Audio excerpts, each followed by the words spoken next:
Is Playa del Carmen affected by seaweed? In this video, we're going to take a tour of the beach from one end to the other, starting from Playacar Beach all the way to Punta Esmeralda. Let's get started.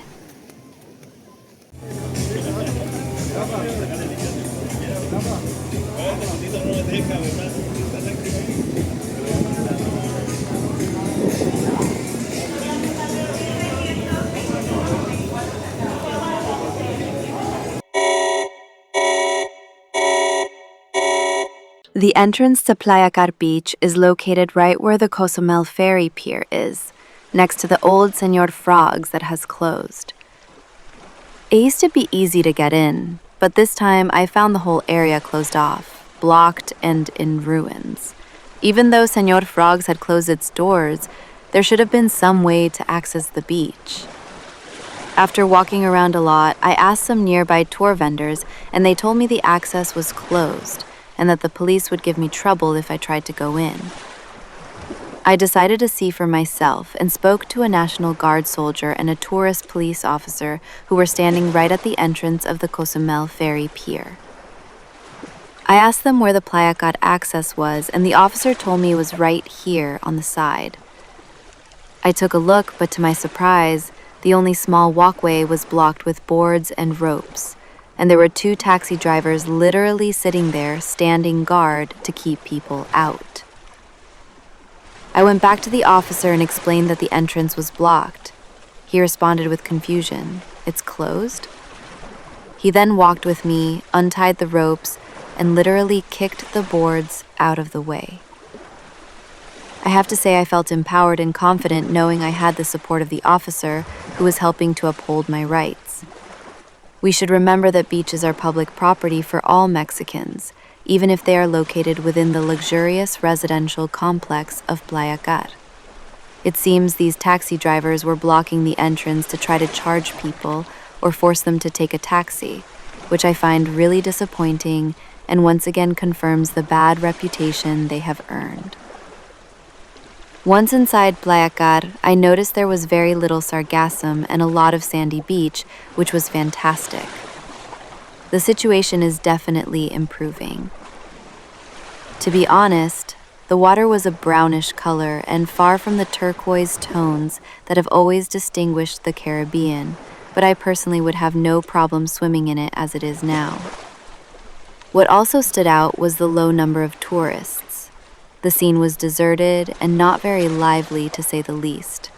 Many people mentioned Playacar Beach as one of the best in this destination, but I personally don't find it very special or appealing. There's no shade and the beach itself isn't the most beautiful. It used to be much better, but today I wouldn't include it in my top beaches. Well, let's continue our journey. Now we're going to the beach in front of the famous Los Fundadores Park. All right, here we are in front of the famous Portal Maya statue. We're going to walk along the beach all the way to Punta Esmeralda. This way, you'll be able to see the current condition of the ocean and the beaches, and get a feel for the overall vibe. I hope you enjoy it.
All right, this is where we hit our first major obstacle.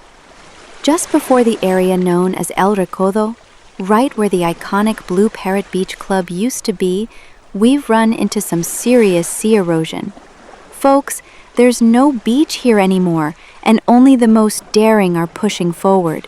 To get to the other side, you'd have to cross countless rocks and stones, which I absolutely do not recommend. It's dangerous. So, we're going to head back to 10th Street, right by the Jansen Beach Club. And from there, we'll walk to 14th Bish along the ocean, in front of the Taj Hotel. Let's go. While things do look a bit better, this area is still the most affected by both sargassum and beach erosion. It's a shame, because there used to be a really beautiful beach here. Something worth highlighting about El Recodo is that it's a fishing area. This is where you'll find authentic local fishermen who have dedicated themselves to fishing for generations.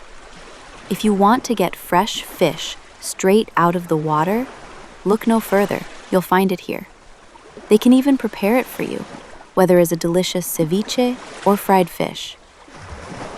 The pier in front of the Wyndham Altra and Hyatt Vivid hotels is definitely the main reason that large quantities of algae accumulate here, and why the beaches are disappearing. It no longer allows currents to flow, so the water just sits here. It also prevents sand from getting past the pier.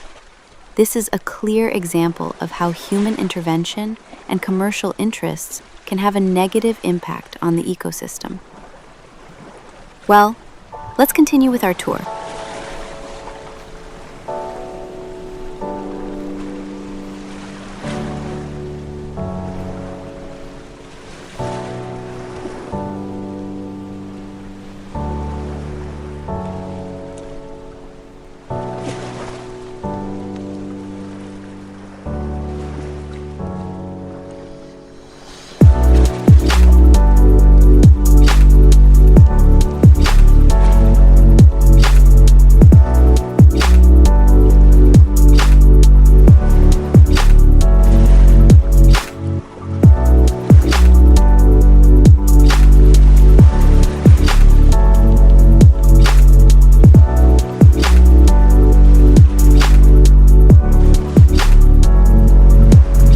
And here we are again, at the second obstacle of our journey.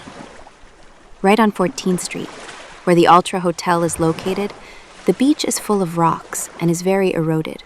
So, we have no choice but to walk up 14th Street until we reach the pier on Constituyentes Avenue, where we'll continue our tour.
It's obvious that starting from the pier and heading towards Punta Esmeralda, the water begins to recover its color.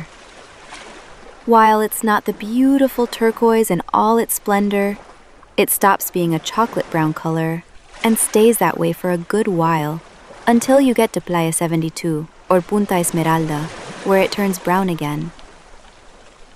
I assume this is where there are more sargassum barriers and large hotels that are investing more in solving this problem. It's disappointing that with all the money and resources from one of Mexico's most productive economies, the politicians haven't solved this problem once and for all. The money is there, and a lot of it, but the local authorities don't seem to live in the same reality as the common citizen. Corruption prevails, and urgent problems like sargassum don't seem to be a priority for local governments. From the environmental tax alone, each guest pays an average of 35 pesos per night. If you multiply that by all the rooms in the Riviera Maya, it's enough money to have hundreds of barriers, boats, tractors, and the best technology and labor. But the money always ends up in the pockets of a few.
And here we run into our final major obstacle. If you thought the other two were annoying, this one is even more so.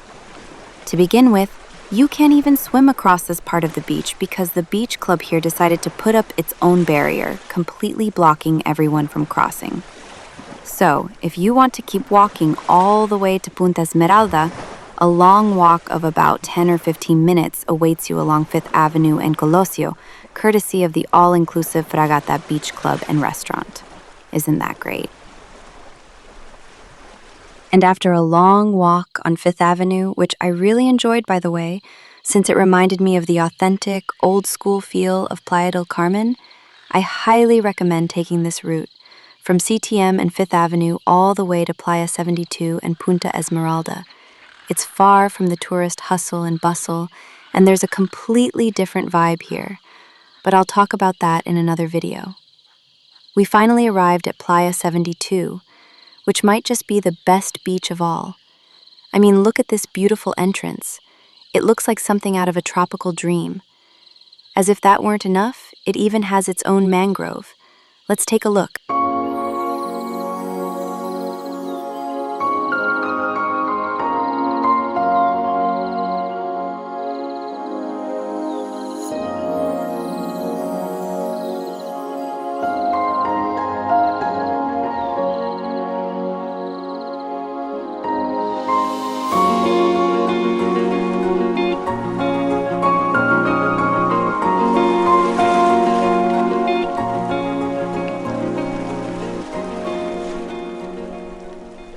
Playa 72, also known as Dog Beach, is the only beach where you're allowed to bring your dog.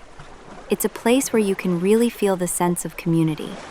A lot of people have worked hard to make this possible, and I sincerely believe it's a worthy contender for the best beach in the city. Let's continue our tour in the direction of Punta Esmeralda.